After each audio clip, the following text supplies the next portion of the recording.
Hi guys, thank you for joining me in another interesting and inspiring story. Now I have with me Eowyn Chen. Welcome Eowyn to our interview. Eowyn is the Chief Executive Officer of Trust Wallet. Eowyn, tell me more about yourself, what brought you here to the crypto world and what you're doing. Yeah, thank you for having me. So I've been in the crypto space since 2018, the last round of the bear market. What got me here was I was deciding between blockchain and AI because I do believe that technology can enhance human society, even though it doesn't change human nature. So those two technology back in the days I was in San Francisco was what I was eyeing on.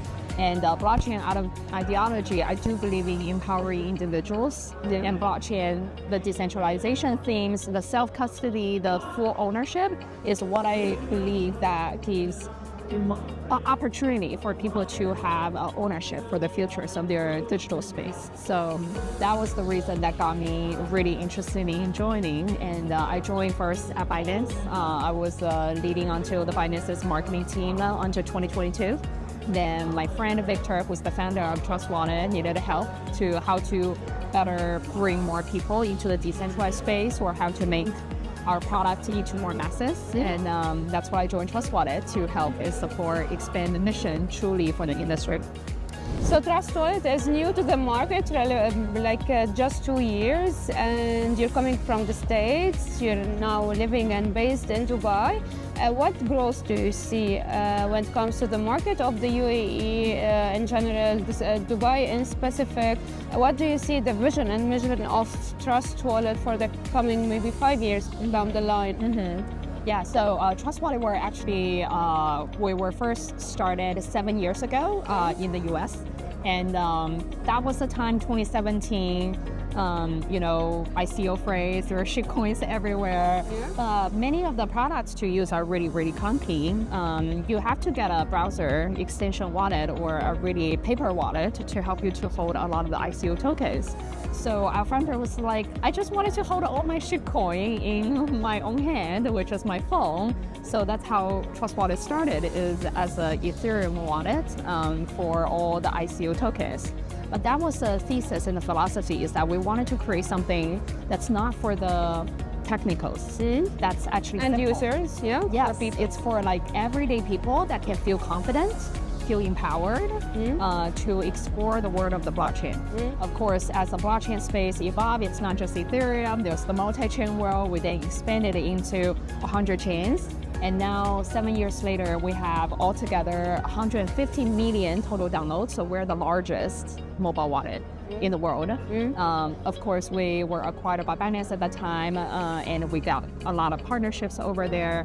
So right now, we are truly neutralized in serving the industry as a whole, both the crypto space and the Web3 space. How is blockchain and crypto helping and supporting humanity? It's facilitating lives and solving problems, but in which specific way, let's say? I can talk from a wallet perspective because that's where I see the users are getting the most of the benefits from. And that comes from what we call self-custody.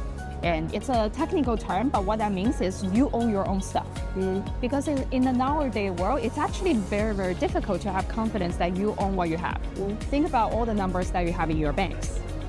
It's just virtual numbers. It's digital numbers. You have to trust that the banks are operating. And what if one day the banks doesn't have enough money to actually get your money out?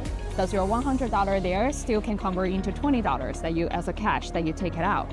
There are different kinds of the confidence level to the financial institutions around the world. So we've heard different stories. The users are seeking to protect themselves. One of the good stories are actually happening in Europe.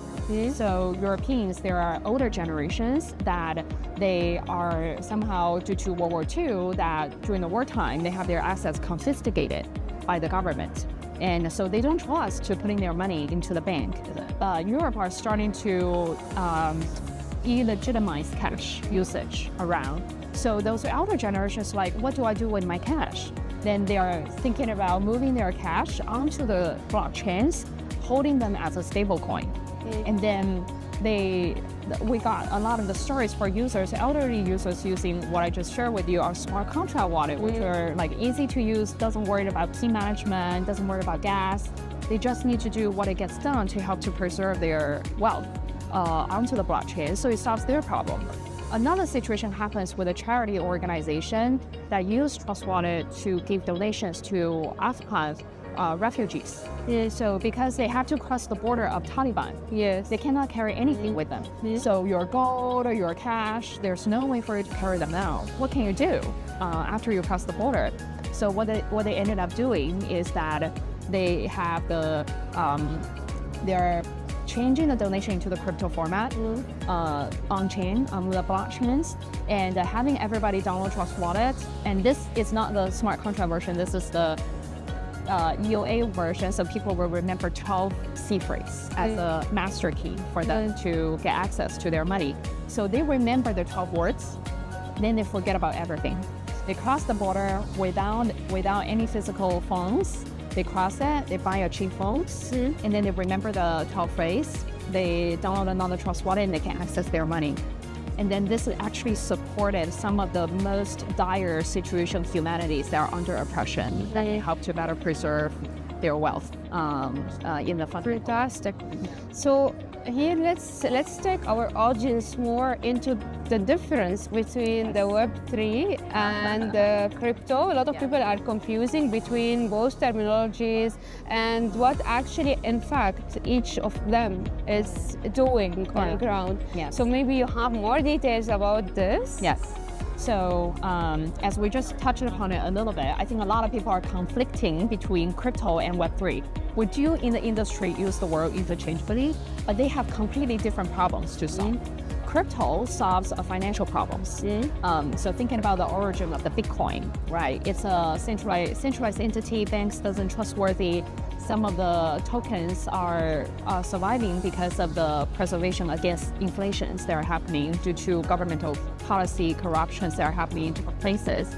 And then decentralized finance is to help a better, more efficient way to solve what the centralized financial systems are not doing capably.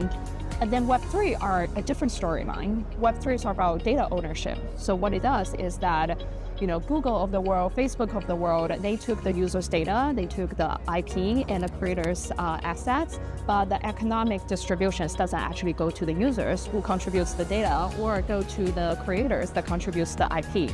So the Web3 are trying to focusing on how to use tokenomics, blockchain ownerships to better create a fair, thriving environment that can help the users, the creators, the platforms to have a win-win-win situations.